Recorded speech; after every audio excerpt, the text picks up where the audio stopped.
Hi, I'm Joe Landry, and this is a presentation about the history of Franklin, decade by decade. In this video, we'll look back at the 1920s and explore the events that happened during that time period. The sources of information that will be discussed in this presentation were taken from such places as the Franklin Register, which was the town's first newspaper, and the Franklin Sentinel, which replaced it. The pictures were taken from the Stanley Chilsen collection and the Sanborn fire insurance maps, as well as my own personal pictures and postcards. In addition, I would like to give a special word of thanks to Rebecca Finnegan and the staff at the Franklin Historical Museum for their assistance. The Franklin Historical Museum's website is shown here, where you will find links to Facebook and Instagram.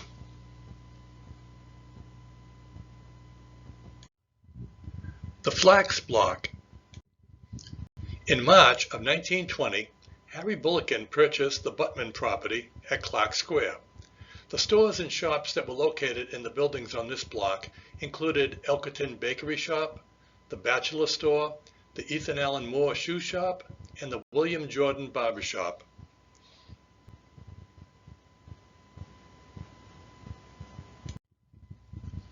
This detail was taken from an 1876 drawing of the town of Franklin, and it shows the triangular plot of land that these buildings sat on. In October of 1922, Harry Bullock decided to demolish the existing buildings and erect a new business block on that site. His deed showed that he was the owner of the triangular piece of land that extended out into Clark Square to within 12 feet of the watering trough. However, this land had been used as a roadway by the town for as long as anyone could remember. In order to make sure that he would be legally entitled to build on that land, he petitioned the land court in Boston to register the parcel of land. To his dismay, the petition was opposed by the town of Franklin. They reasoned that a portion of the land had been used by the townspeople and general public for a great many years as a public highway, and that Mr. Bullock no longer had title to it. A few months later, the land court ruled in favor of the town of Franklin. They said that the original owners and their successors had lost the title to that portion of land by allowing the town to make use of it for all those years. They ruled that the only land that Mr. Bullock could claim was the land that had once been occupied by a piazza on the Bachelor Building, as seen in the picture to the left. The court also said that he was not entitled to the part of the land that included the sidewalk on Main Street. The detail on the right is taken from a Sanborn fire insurance map, and it also shows the piazza on the front of the Bachelor Building. The red line represents the property line, which is aligned with the front of the buildings. The arrow points to the part of the piazza that extended over the property line, and that was probably what the court was referring to when it said that he was not entitled to the land where the sidewalk was located. In December of 1924, Harry Bullock decided to sell the property to Leo Flax of Cambridge, Mass. Mr. Flax stated that it was his intention to demolish the existing buildings as Mr. Bullock had planned to do, and he would erect a new business block on that site, which would contain 7 or 8 stores. Demolition and construction would begin in the spring of 1925. By May of 1926, construction on the new block was well underway when controversy would rear its ugly head yet again. It turned out that the building on the Main Street side of the block was over the property line by 2 feet. By this time, steel girders had been set and flooring had been laid. After several conferences between the Board of Selectmen and the owner, Mr. Flax agreed to put in a new foundation about 2 feet back from the one that had just been built. This would put the Main Street side of the building in line with the other buildings that were there at that time. In May of 1926, Mr. Flax decided to sell the block to Morris Kaplan of Cambridge, a well-known boxer who went by the name of Red Chapman. The sale price was $60,000. The picture on the left was taken from Google Earth, and it shows the Flax Block as it appears today. The picture shows the original business block which is shaped like the letter U. The picture on the right shows a small wooden building that was located between the Flax Block and the Buttman Building. In August of 1926, Mr. Chapman decided to replace the wooden building with a new building that was patterned after the Flax Block. The arrow in the picture on the left points to the new building as it appears today, and as you can see, it is a separate building, even though it looks like it is part of the U-shaped building when viewed from street level. The Reuben Block. The house in the picture was located at the corner of Depot Street and Main Street. It was originally owned by Daniel C. Cotton, a local businessman. The detail on the right was taken from a Sanborn fire insurance map, and it shows the location of the house. In November of 1920, Mrs. Palmer Woodward, who was the owner of the house at that time, sold it to David J. Simon, who was with the firm of A. Simon & Son. The property included this house, as well as the Sentinel building, which was at the rear of the property on Depot Street, and which is shown in the detail. The notice on the left appeared in the November 13, 1924 Franklin Sentinel. It stated that Harry Reuben of Boston had purchased the property from David Simon. Mr. Reuben planned to demolish the house and construct a new business block consisting of 9 stores. Construction would begin immediately, with the contract calling for completion by January 15th of the following year, or roughly 2 months later. The notice on the right appeared in the November 20th, 1924 Franklin Sentinel, which said that Harry Bullocken had purchased the lumber, the piping, and so on from the house.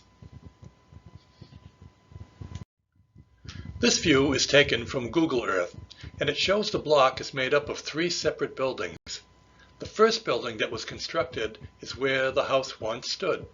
The second and third buildings were constructed over the next few years.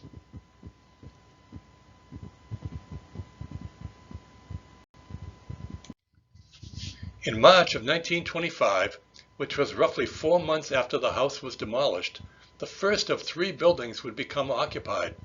This advertisement appeared in the Franklin Sentinel around that time, and it announced the opening of the 70th store of J.J. Newberry Company.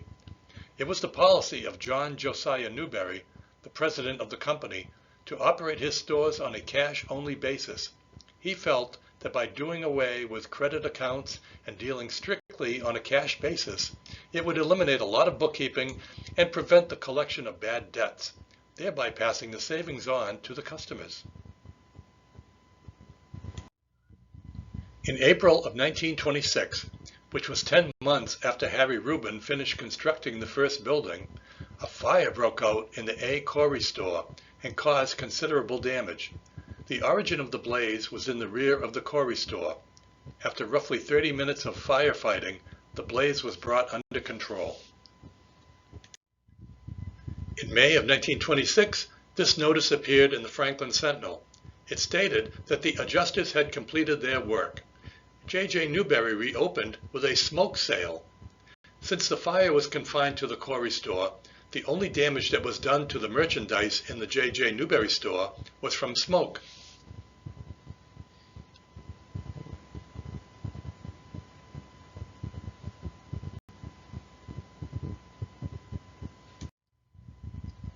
In May of 1929, William Thomas Grant, who was the president of the W.T. Grant Company, would open a new store in the newly constructed building that was next to the first one that had been constructed a few years earlier. The arrow was pointing to 2 metal doors in the sidewalk that provided access to the basement of the store. There was an elevator in that location that had a large hoop on the top, and when the elevator came to sidewalk level, the hoop would push the 2 doors aside.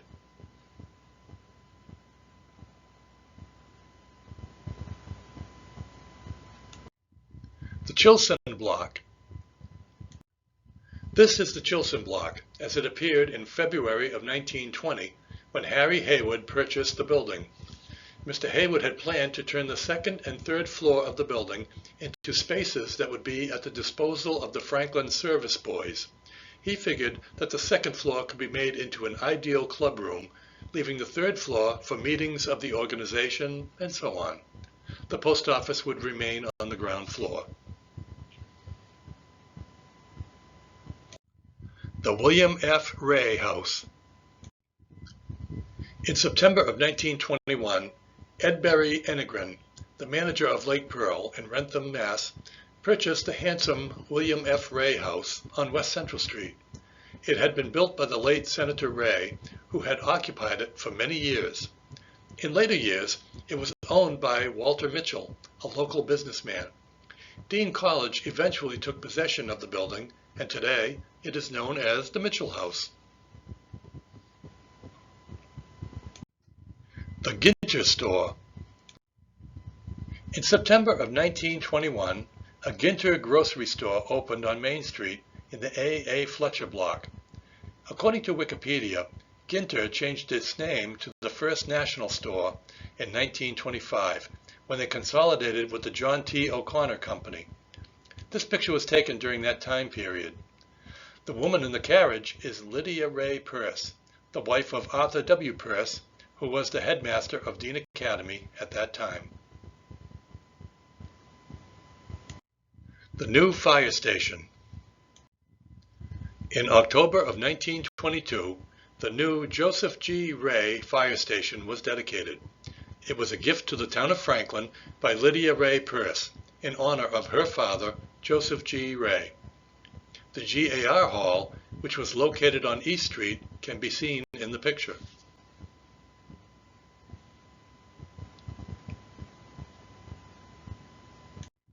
The Karl L. Harris Garage.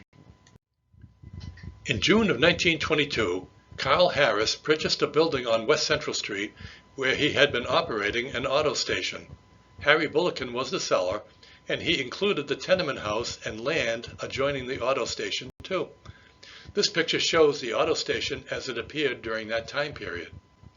In March of 1926, Mr. Harris made plans for a new building which would be constructed next to his service station. The tenement house that was located there would be demolished and replaced with a garage that would accommodate roughly 40 cars.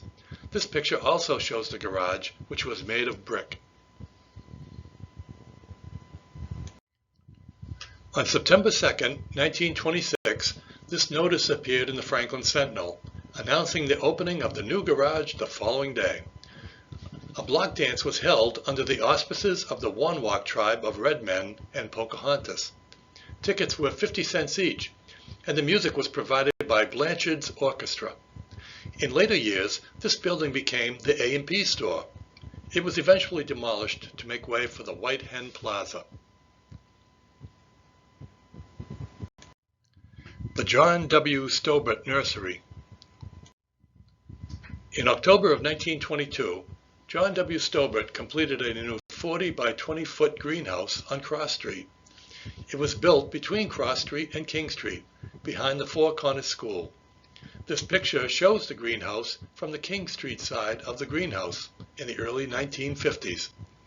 The house that is on the left side of the picture was originally built on the corner of East Central Street and Cross Street, but was in the process of being moved to King Street when this picture was taken. The gas station that is on the corner of Cross Street and East Central Street is where the house had previously been located.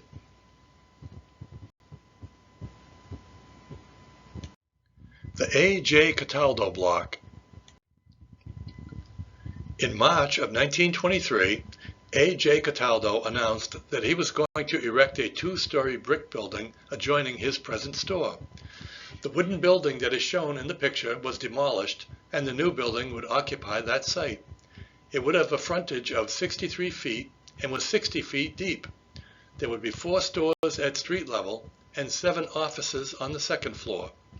In August of that year, the brickwork had been completed, and the expectation was that the building would be completed by October of that year.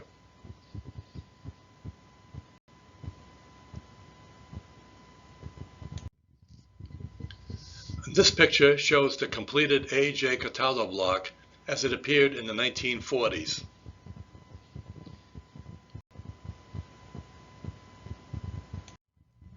A town bridge accident.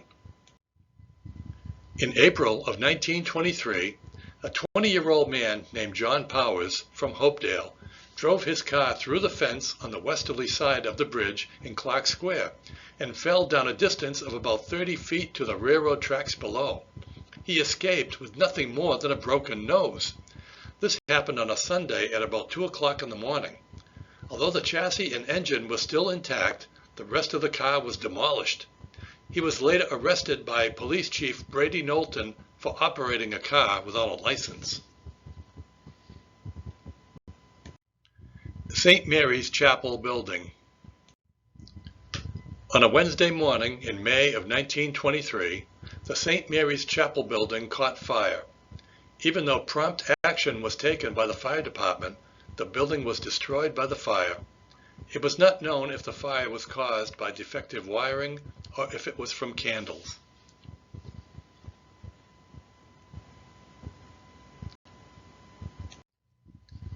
On September 6, 1923, the cornerstone was laid for the new St. Mary's Church, which would be constructed where the first St. Mary's Church once stood. Cardinal O'Connell, the Archbishop of the Archdiocese of Boston, was present for the ceremony. In addition, Father Scannell, the pastor of St. Mary's, was present, along with members of the Fourth Degree of the Knights of Columbus.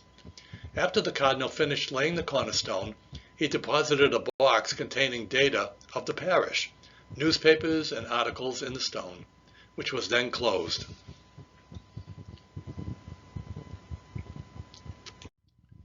In September of 1927, the new St. Mary's Church was dedicated. This is a picture from the 1960s.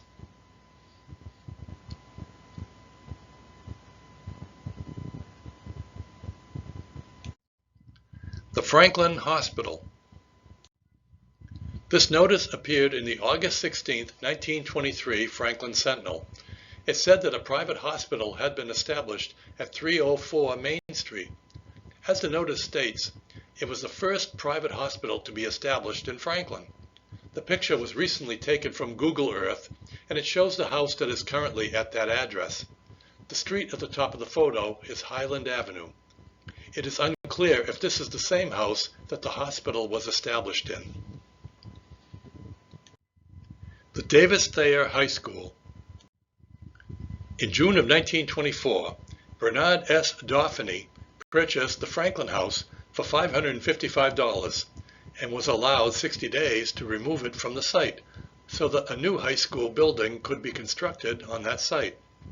Once demolition was completed, construction began on the new school.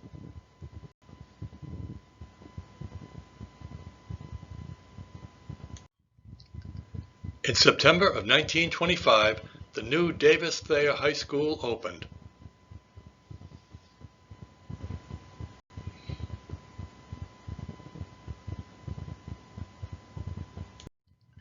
Streetcars discontinued in Franklin.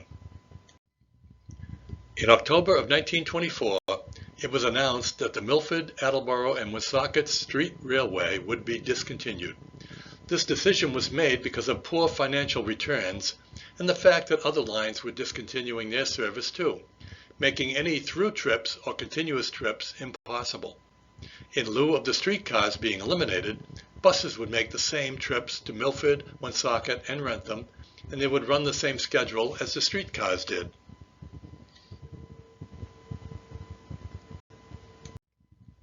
This notice appeared in the February 5, 1925 Franklin Sentinel. It said that the property of the streetcar line would be sold to the Edinburgh Metal Company of Worcester, and that the line would be scrapped in the spring. A giant airplane lands in Franklin.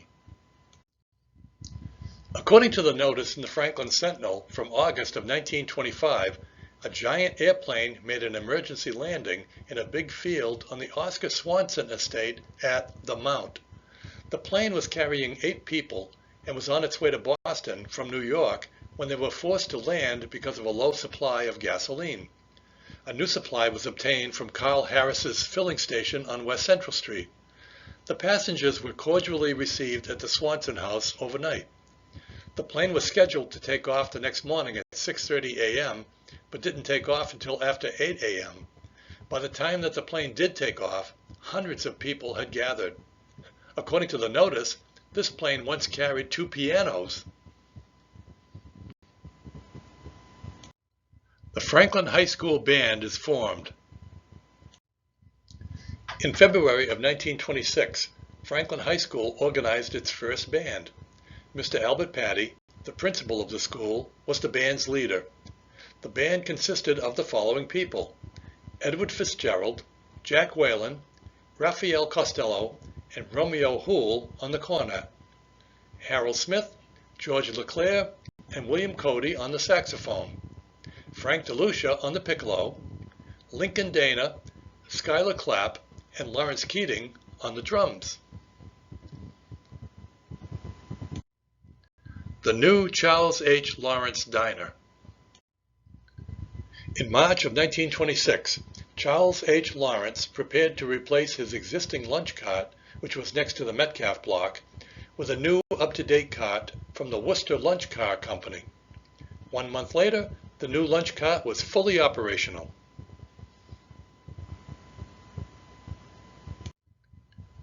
Gas comes to Franklin. This notice appeared in the October 7, 1926 Franklin Sentinel, announcing that the Taunton Gas Company had made a proposal to bring illuminating gas to Wrentham and Franklin.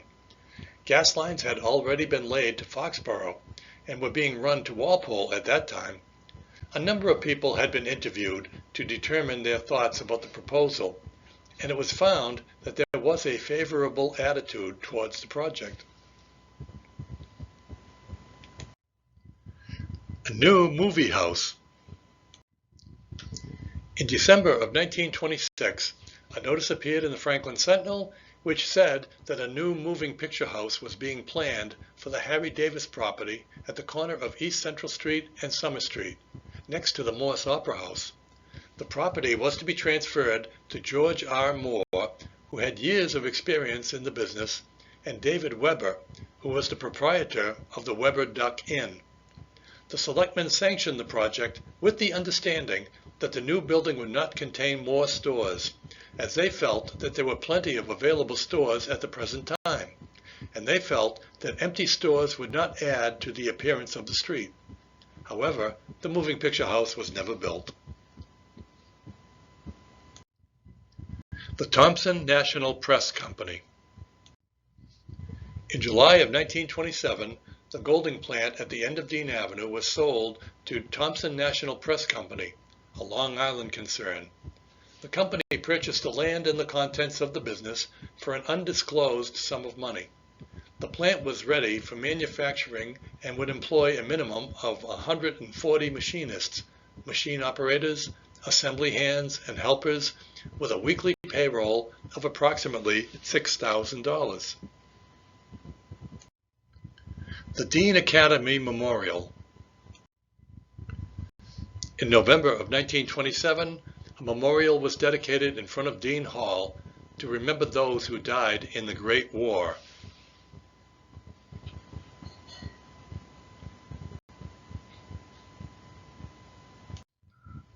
The Morse Opera House Fire. In February of 1928, a huge fire destroyed the Morse Opera House, with the total damage placed at $250,000. The blaze was discovered in the balcony of the theater while an afternoon show was in progress, with mostly children in attendance.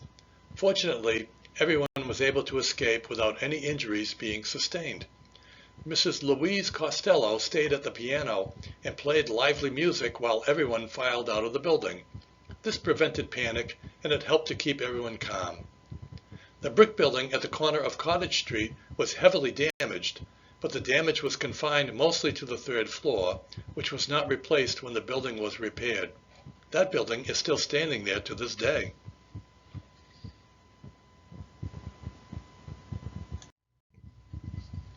This notice appeared in the April 12, 1928 Franklin Sentinel, and as the notice says, the new Morse Opera House was rising steadily from the ashes. The Morse estate revealed detailed plans for the new movie house, which would seat 999 people on one floor, with no balcony.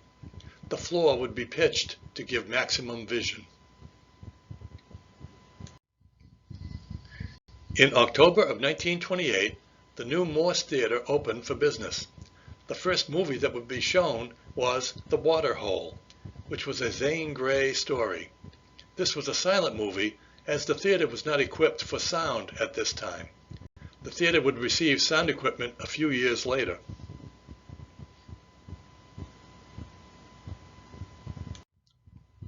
The Horace Mann Memorial.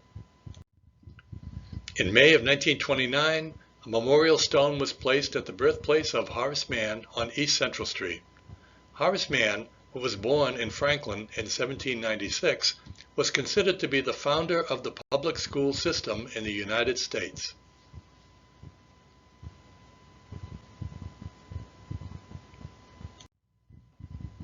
And this concludes our presentation. Thanks for watching.